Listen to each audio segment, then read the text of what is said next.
સૌરાષ્ટ્રની ધરામાં ઐતિહાસિક વાર્તાઓ ઢબુરાઈને પડી છે, જેને સાંભળીએ તો આપણા રૂવાડા ઊભા થઈ જાય.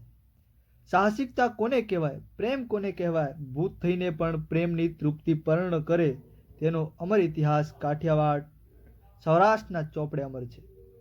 ભગવાન શ્રી કૃષ્ણના દ્વારકાના બરડા વિસ્તારમાં આવેલ દેવભૂમિ દ્વારકા જિલ્લાનું ભાણવડ ધુમલી પર ભાણ જેઠવાનું રાજ હતું. ગીરના ધાતરવડ ગામનો વીર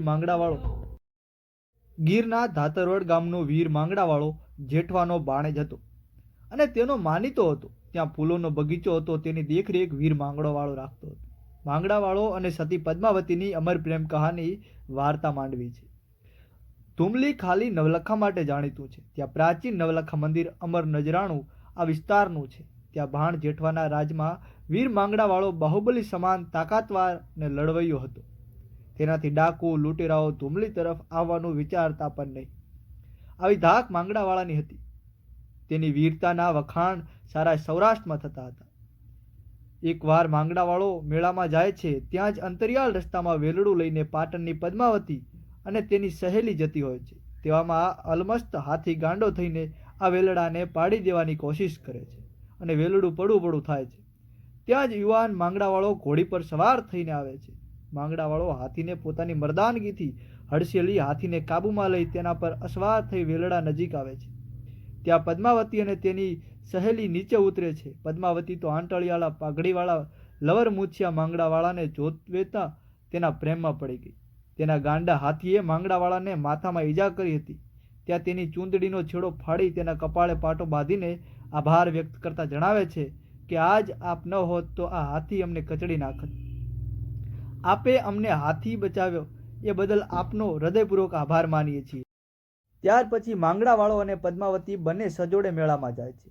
રૂપના અંબાર જેવી પદ્માવતીને નિરખી માંગડાવાળો તેને ચાહવા લાગે છે અને પદ્માવતીએ તો મનોમન નક્કી કરી લીધું કે પરણીશ તો માંગડાવાળાને જ પરણીશ. તે પ્રણ લે છે કે જ્યાં સુધી મારા લગ્ન માંગડાવાળા સાથે ન થાય ત્યાં સુધી હું નિયમિત શંકર ભગવાનના મંદિરે નિયમિત દર્શન અને પૂજા અર્ચના કરીશ. માંગડાવાળો મિયાણાની હરસિદ્ધિ માતાનો ભક્ત હતો, એટલે તે ધુમલીથી મિયાણા હરસિદ્ધિ માતાના દર્શન કરવા ગયો હતો. લૂંટેરાઓએ બાતમી મળી કે માંગડાવાળો ધુમલીમાંથી નથી, તેથી તેઓ ત્યાં આવીને ઢોર ઢાંખરને લૂંટી ગયા. ભાણ જેઠવાની આ સમાચાર મળતા તેમણે લૂંટેરાઓને પીછો કર્યો અને ગીરની હિરણ નદીના કાંઠે નારેદ આગળ તેમને આંતરીને પડકાર્યા.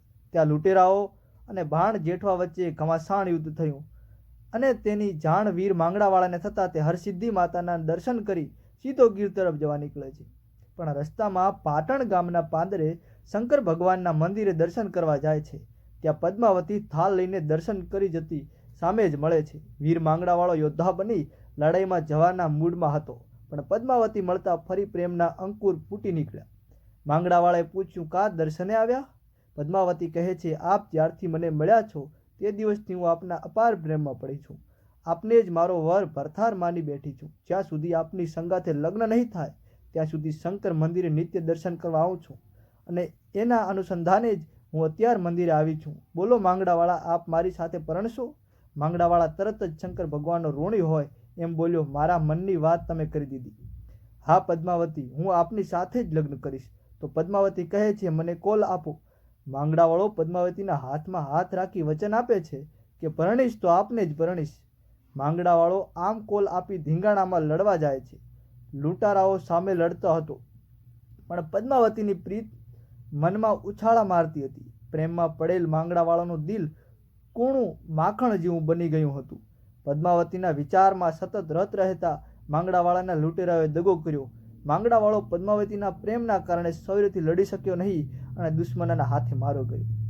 માંગડાવાળો યુદ્ધમાં મર્યા પછી અધૂરી ઈચ્છાને કારણે ભૂત બન્યો. આ બાજુ પદ્માવતીને માંગડાવાળો મરાયો છે તેની જાણ થતાં તે પણ ઉદાસ થઈ ગઈ. ઘરના મોભીએ તેને બહુ સમજાવી તેને ઉનાના પૈસા પાત્ર વેપારીના પુત્ર સાથે પરણાવવાની વાત કરી. પદ્માવતીએ સહેમતી આપતા લગ્નની જાન ઉનાથી પાટણ જવા નીકળી. ત્યારે તેઓ એક વડના ઝાડ નીચે નારેદ આગળ રોકાયા.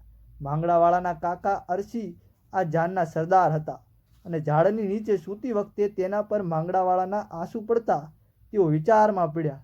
માંગડાવાળાએ પોતાની વીતક કથા કહી અને કાકા અરસીને તેમની સાથે જાનમાં લઈ જવા વિનંતી કરી.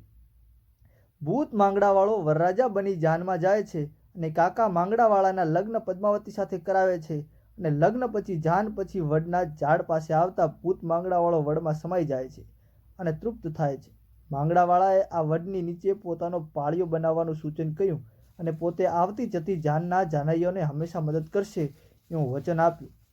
આજે પણ જ્યારે ગામમાં કોઈ લગ્ન થાય છે ત્યારે વરકન્યા અહીં આવીને વર માંગડાવાળા ભૂતડા દાદાને શ્રીફળ ચડાવે છે અને છેડાછેડી અહીં છોડે છે. ભાણવડ ગામમાં ચોતરફી વિરાટકાય વડ કેસરી રંગે રંગાયેલો છે.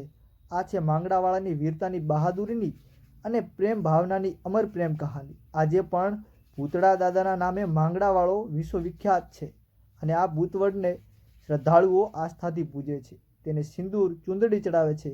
આ વડદાદામાં અપાર શ્રદ્ધા રાખનારાના ઘેર પારણું પણ બંધાય છે, જેથી મંદિરની દિવાલો પર અસંખ્ય ભૂકંકાલોના ફોટા લગાડેલા નિહાળવા મળે છે.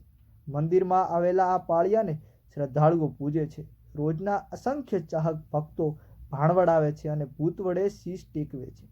આ મંદિર કેસરીઓ વડ ઉપર અસંખ્ય ચૂંદડીઓ અને હજારો ભૂલકાઓના ફોટા જોશો તો વીર માંગડાવાળો અને સતી પદ્માવતીની અમર પ્રેમ કહાનીનો ઇતિહાસ મર્મ સમજી શકશો.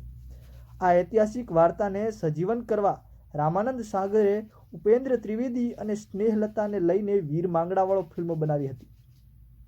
સાથે અહેમદ ખાન અને અરવિંદ ત્રિવેદીએ અભિનય કર્યો હતો. આ મંદિરમાં મુકાયેલી તસવીરમાં ઉપેન્દ્ર ત્રિવેદી અને અન્ય કલાકારો નજરે ચડે છે.